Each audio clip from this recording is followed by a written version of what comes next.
Former President Donald Trump is flipping states like burgers now, guys. Now, what's really surprising is that the numbers showing this possibility, it was taken before he even had this debate with President Biden. This means that this is entirely plausible to say that some blue states are slowly turning red because they don't trust our country with Biden. And more voters are now feeling confidence in what Donald Trump actually can bring to the table. This is a very alarming situation for the Biden campaign. His numbers were down before the American people knew about his mental capacity.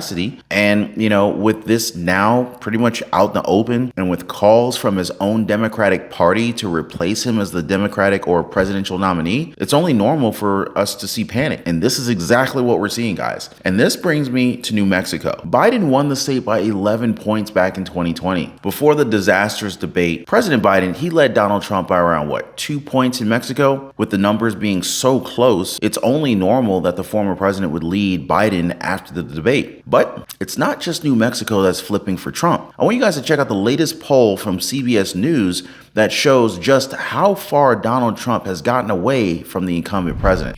Our latest CBS News polling shows Trump holds a lead both nationally and in battleground states.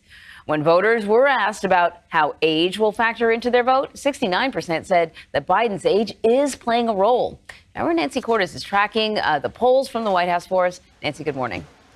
Good morning, Anne Marie. And the White House and the Biden campaign are digesting those new polls this morning, even as the president provides a new explanation for what happened last Thursday. He now says it was jet lag. The White House has said he had a cold and just had an off night.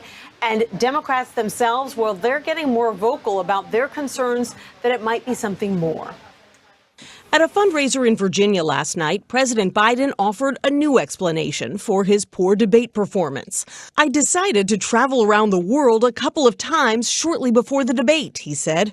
I didn't listen to my staff, and then I almost fell asleep on stage. Biden did travel back and forth to France, Italy, and California the first half of June. But he returned to D.C. 11 days before the debate. Look, if we finally beat Medicare. And the White House press secretary had a different explanation for Thursday's debacle. The president had a cold. He had a cold and a bad night. She insisted Biden is not suffering from something more serious. He can do the job. He can.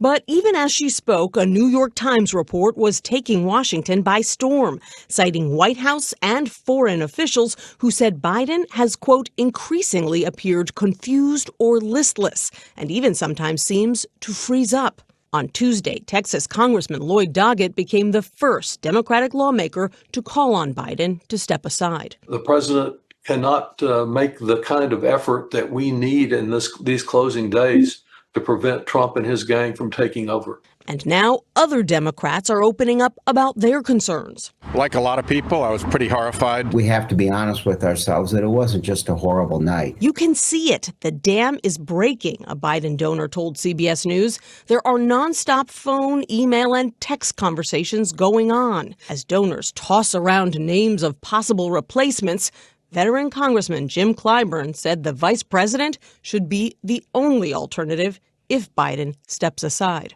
This party should not in any way do anything to work around Ms. Harris. We should do everything we can to bolster her, whether it's in second place or at the top of the ticket. In a brief interview with CBS News, Vice President Harris said this. Look, Joe Biden is our nominee.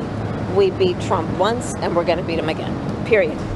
Now, none of us is delusional to think that Harris would have a better chance against Donald Trump compared to President Biden, right? Even though there were talks of building around her to possibly replace the president, this is because the polls are just not in their favor now. Now, like I said a second ago, New Mexico is flipping, and this is causing a lot of panic within the White House as they try and scramble for an answer. In fact, the state has voted blue since 2008. Matter of fact, President Joe Biden received 54.28% of the vote there in 2020 compared to Donald Trump's 43 43.48. But the trend is now pointing downward, as a lot of concerns are growing over the president's ability to lead the nation. So here's something that's really going to shock you guys. Now, as far as we know, Trump has not started campaigning in New Mexico yet, and this is all happening already. Now, it would be unprecedented for President Biden to step away from the limelight at this point, right? Because that's just one of two ways that someone actually replaces him. The other is if Vice President Kamala Harris invokes the 25th Amendment, something that a lot of analysts just kind of don't quite see at the moment,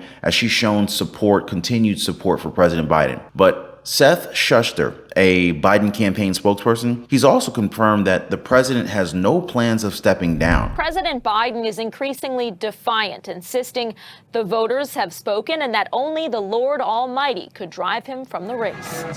President Biden starting out a critical week on offense. I am not going anywhere. Calling in to MSNBC's Morning Joe to declare his position. I wouldn't be running if I didn't absolutely believe that I am the best candidate to beat Donald Trump in 2024. And challenge what he called his party's elites. If any of these guys don't think I should run against me, go ahead, announce for president. Challenge me at the convention. It comes as a growing number of Democratic lawmakers have publicly and privately voiced concerns about the president staying at the top of the ticket after his poor debate performance magnified concerns over his age and fitness. Members of Congress planning closed-door meetings this week after hearing from their constituents back home.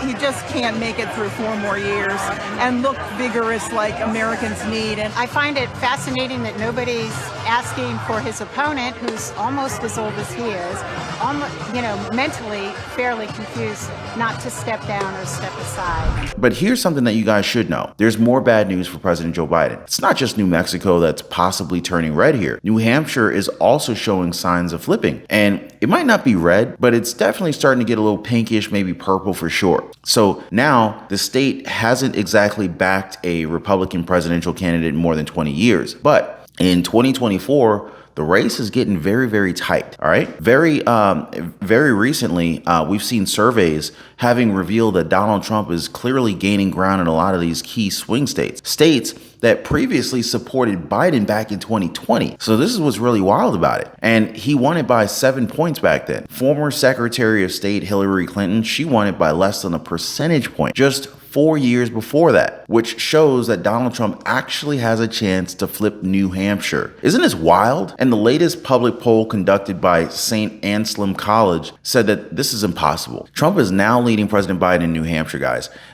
He's now looking at a 2-point lead against President Biden. Now, funnily enough, this poll was taken after the historic debate between the two. Before this, the president had a 3 to 4 point lead over Donald Trump, with other polls showing a huge 6-point difference. So this shows how badly this debate tarnished Biden's credibility to voters. And if we go all the way back to 2022, Democrats won nearly all of the key races in the state. Senator Maggie Hassan won re-election, and they won both congressional districts. Now, what's also crucial here is that a lot of these people, they supported Nikki Haley. And while President Joe Biden has invited these people to support him, it might be difficult to do that knowing his current state. So at this point, it's pretty much anybody's ball game. But it's very clear that the momentum is now behind former President Donald Trump. So do you guys think that he'll be able to flip both New Mexico and New Hampshire? And would a second debate kind of help make that case? And speaking of which, Donald Trump is making his case known to a Russian president by the name of Vladimir Putin. You may have heard of him. Anyway, he talked about peace between Russia and Ukraine. Now, the most insane part is that Putin actually responded to what Donald Trump said. Now, I did a previous video where I discussed this in detail. It's one that you definitely want to check out because it further cements the need for change in this country. Now, as always, I really appreciate y'all being here. By the way, if you guys haven't already, please take a second, hit the like button for the video. I totally appreciate you guys. And I want to thank you so much for always subscribing and sharing these videos. You totally help out the channel.